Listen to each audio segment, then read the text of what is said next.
Hi, good morning! So, ang ganda na ng panahon dito sa Saudi Arabia. Maaraw pero malamig. Sagutin ko lang yung may mga nag-PM at saka may nag-comment.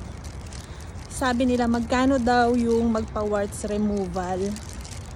So, yung clinic po kasi na napuntahan ko ay per area. So, 2,000 sa face at 2,000 din naman po sa neck. So, worth siya ng 4,000 pesos. So, may araw. Tapos, may cream po na binigay na ilalagay mo siya at least 3 times a day. Sabi pa nga sa akin, 5 times a day daw. Diyos ko, wala na akong gagawin kundi maglagay ng cream the whole day. 'Di ba? So, ilalagay mo siya sa umaga, sa tanghali, at saka sa gabi. Pero syempre maghilamos muna tayo or maglinis muna tayo ng mukha bago natin ilagay yung cream na yon.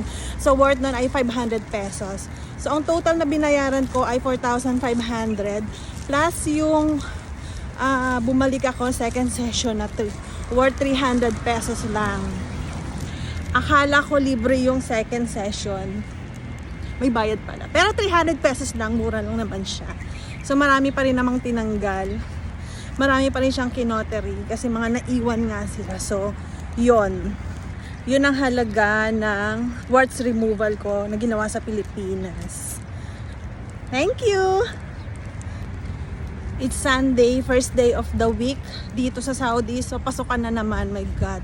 Alipin na naman tayo ng Riyal, my God!